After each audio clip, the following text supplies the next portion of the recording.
Monday आता है तो नॉमिनेशंस आते हैं। नॉमिनेशंस आते ही देखकर ये समझ में आ जाता है कि किस हद तक कौन कितने पानी में है और कौन निकल सकता है इस हफ्ते।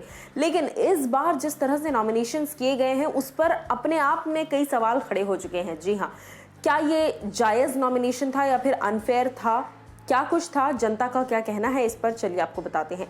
नमस्कार दोस्तों, मैं हूं ज्योति नाहक और स्वागत कर रही हूं आप सभी का शुद्ध मनोरंजन में।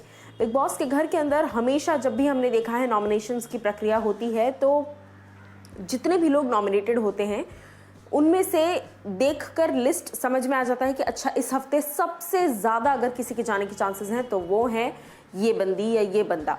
लेकिन इस बार जिस तरह से नॉमिनेशंस को अंजाम दिया गया है, देखिए 2 दिन पहले जो हुआ, यानी कि जाहिर सी बात है फ्राइडे की बात की जा रही है क्योंकि बीच में 2 दिन तो वीकेंड चला।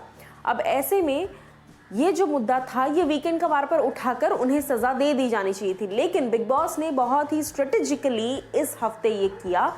कहीं ना कहीं नॉमिनेशंस में इन चारों को डाल देना सेव करने बराबर है बाकी सबको, यानी कि राखी सावंत, अर्शी खान, विकास गुप्ता, सोनाली फोगाट, इन सबको सेव करने की फिराक में कहीं ना कहीं बिग बॉस जो है वो लगातार घर के कंटेस्टेंट्स की बलि चढ़ाते चले जा रहे हैं। अब राहुल महाजन जाहिर सी बात है एक स्ट्रॉन्ग हेडेड कंटेंडर नहीं थे सीजन के या फिर इस गेम शो के, इसीलिए वो निकल गए, ज़्यादा फर्क नहीं पड़ा। बट सोनाली फोगाट बच जाएंगी अगर इस बार फिर वैसा होता है तो।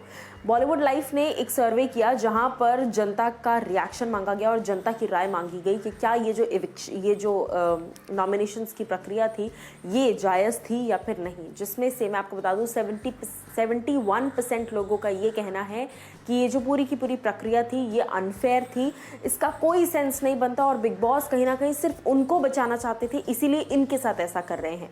उसी के साथ साथ मैं आपको बता दूं सिर्फ 29% लोग ऐसे थे जिन्होंने ये कहा कि हाँ सही किया यार, मतलब उन्होंने काम ही वैसा किया, उन्होंने नॉमिनेशंस डिस्कस किए।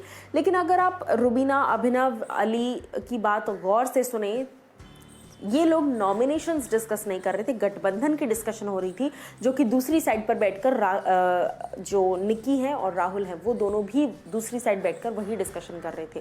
तो फिर किस तरह से ये चीज़ जो है ये वैलिड होती है कि ये लोग नॉमिनेशंस का डिस्कशन कर रहे थे और किसी एक को नॉमिनेट कर देंगे एक दूसरे के प्रभाव में आकर। कहीं ना कहीं सवाल बहुत सारे हैं, जनता ने अपना जवाब दिया। उस सर्वे में 71% लोगों ने कहा कि अनफेयर था।